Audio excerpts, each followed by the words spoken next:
Good evening, ladies and gentlemen.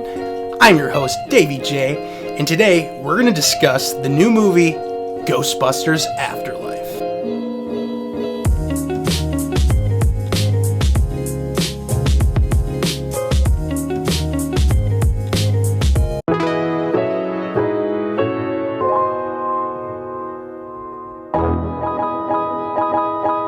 Welcome to the show.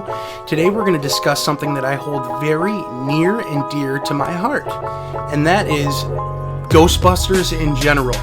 I've been playing with Ghostbusters action figures, I've been watching the movies, you name it, collecting the toys, everything, my whole entire life. Ever since I can remember watching movies, I've been a huge Ghostbusters fanatic.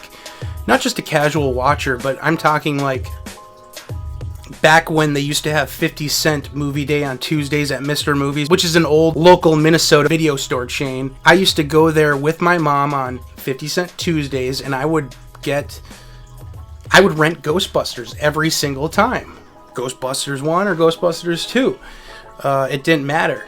I would always walk out with the same thing until my parents finally bought it for me. But growing up, I would constantly watch Ghostbusters, the real Ghostbusters cartoon. I was all over it. I mean, I would wake up at like 6 a.m. right before elementary school, kindergarten, first grade, second grade, when they had it on TV, and I would watch real Ghostbusters cartoon every morning. And then when Extreme Ghostbusters came out, I watched that. I was just super into it. So the Ghostbusters realm is nothing foreign to me. I'm very familiar with it, and I have a great deal of respect for it. And so I went into this just knowing that it is over 30 years later, and to do a sequel 30 years later, it's not going to be the same than if you did Ghostbusters 3 within 2 or 3 years after Ghostbusters 2 came out. So you got to switch it up a little bit. You can't do the kids of, Dan Aykroyd or Harold Ramis, because there's been a 30-year gap. So what are you going to do? They gave it to Jason Reitman, who is the director, and also the son of Ivan Reitman, who directed the first two films, and so it's in good hands. And what he did with it was make it all about the grandchildren and their friends. Of course, he put it in the same world as the first two films, and you can totally tell that. He pays perfect homage to these movies. Some would say he pays too much homage, but I'll get into that in a little bit. I was just very pleased with the movie. Is it the best movie ever? By no means. Is it better than the first two? I don't really think it is. However, they did pretty well for a sequel to the first two Ghostbusters movies over 30 years later. I can't see it getting too much better than this. And so I laughed. I cried. I cried. I'm serious. I cried at this movie. And yes, I did wear my Ecto goggles to the premiere. And of course, the Ghostbusters flight suit, Anyways, I'm not going to try to spoil too much of it, but I will say that they handled it with care. It was a good movie. It wasn't a great movie, and I'm not ashamed to say that. Did I like it? Yes. Would I see it again? Absolutely. I went into this movie not expecting something amazing, because the original Ghostbusters films were special in that they were lightning in a bottle. I don't think you could make something as special as the first and second Ghostbusters movies again, because it just worked perfectly at that time period with those certain people and those actors. And so I went into this not expecting too much, and I was very pleasantly surprised at the outcome of the film. Now, I've only seen it one time so far. I can't wait to get the Blu-ray. And so, considering the fact that I think I saw it about 2.5 weeks ago now, my memory is a little fuzzy on the extreme details, which is good because I don't want to spoil it anyways, but I remember it for the most part. So let's go over some of those things.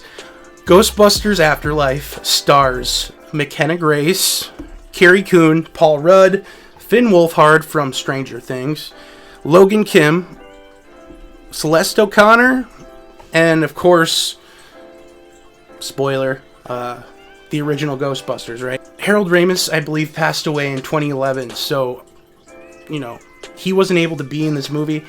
And the anatomy of the first two films were based so much on Harold Ramis's writing style, his comedy style, that he is definitely missed in this movie, as far as writing and his humor and stuff like that. But I feel like they did such a good job at paying tribute to Harold Ramis as Egon Spengler. I don't think you could have done it any better than this. Go, go, go!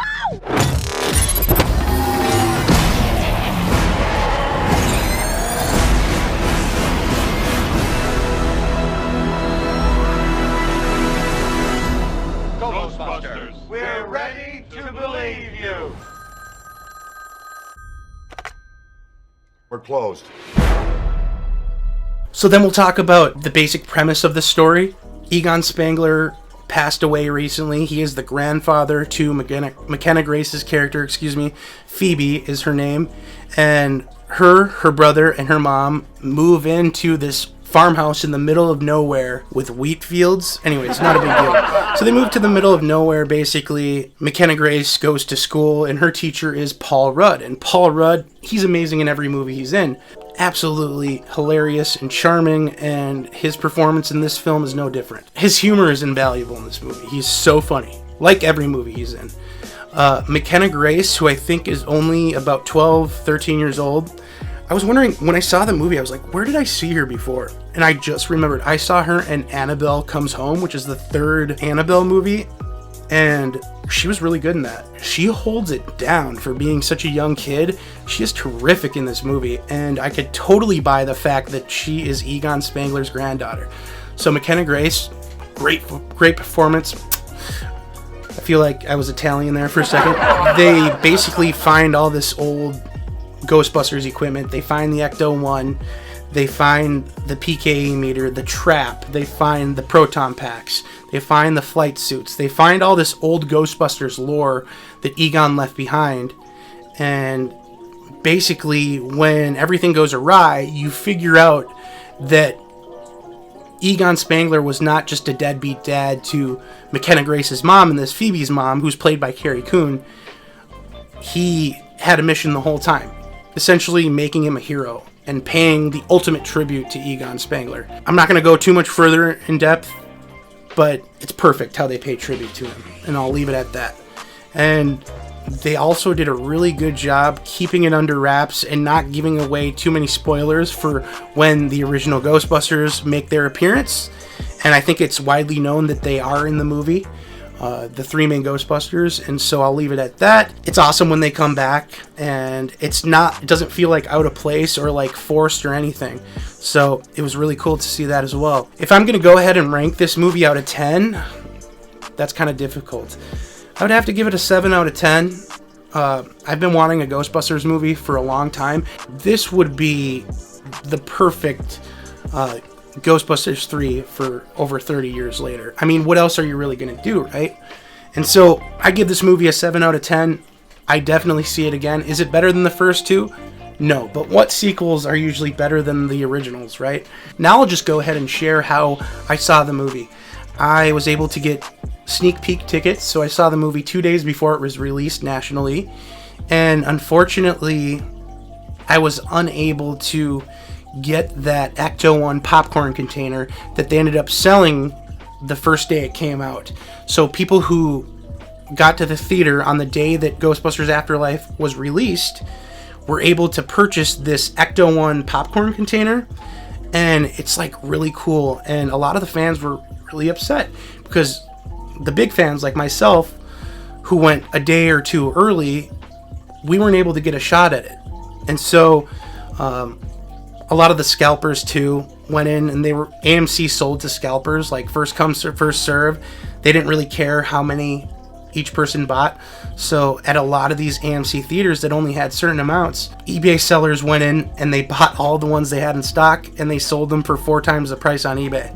And I wasn't going to do that. But then a couple of days after, AMC was like, hey guys, we're going to put some in our online store so you can go ahead and buy them And so that's what I did. And a couple days ago, I finally received my Ecto-1 popcorn container. I haven't opened it because I wanted to do it on camera. So we're going to do that right now. So this is kind of going to be a little bit strange, but I'm just going to go ahead and freestyle this. I got the handy dandy razor, cut the box open. I've been so excited to open this. This came directly from AMC's online store. Oh man, this is so cool. I opened it like, oh, this is great. Okay, look how it's sitting in there. Do you see it? I don't know if there's enough light or whatever, but check it out. Oh, it's kind of upside down, but okay. It's really hard to get out of here.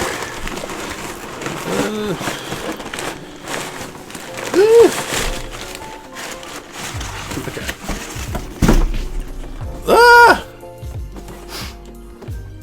Look at that. Look at that. You see it? How cool is this? Oh, the top looks like a trap. The top of the box. We've got one. Look. I don't know if I could fill it up with popcorn. I don't think I'm ever going to eat popcorn out of this. It's such a cool display piece. Look at that. What does it say? Holds up to 85 ounces of popcorn. 85 ounces? That's so much. No, I have no clue. I'm not a popcorn expert, but yeah.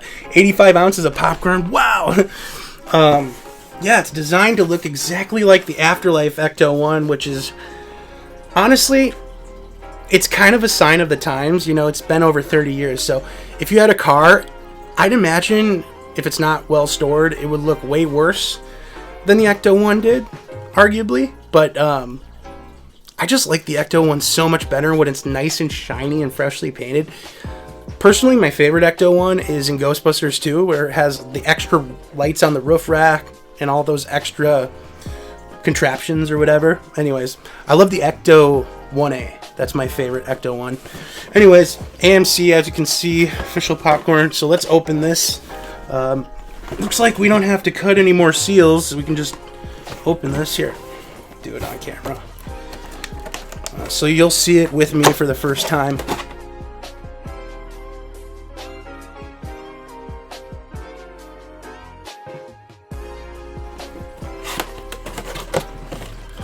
What? Oh, this is so cool. Oh, wow. Oh, wow. There's a piece of plastic on it to protect it during shipping. Oh, look at this. Ah, this is so fucking awesome. Okay, here's the box. Boom.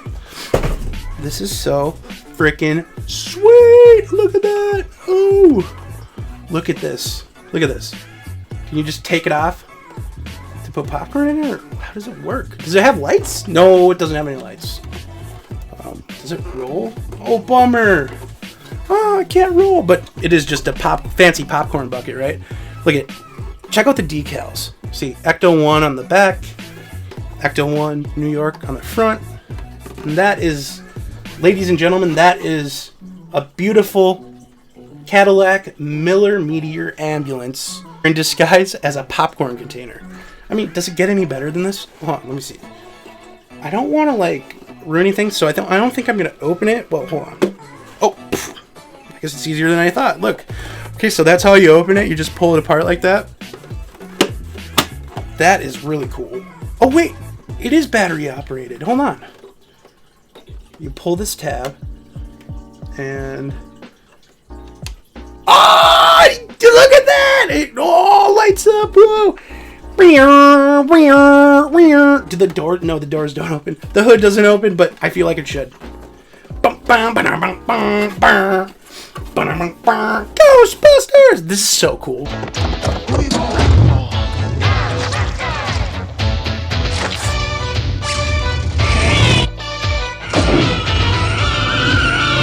Anyways, thank you so much for watching. All my subscribers, if you stayed to the end, obviously you like what you're watching and what you're seeing, so go ahead and check out some of my other videos. Maybe you like those too. Give me a like, subscribe if you want, and I promise we're going to make some more awesome content. Thank you for watching. I hope you all will see Ghostbusters Afterlife. It was unbelievable. And I'm going to go make some popcorn out of this. I don't know about you, but thank you so much for watching. I've said my piece. Now let's hear yours.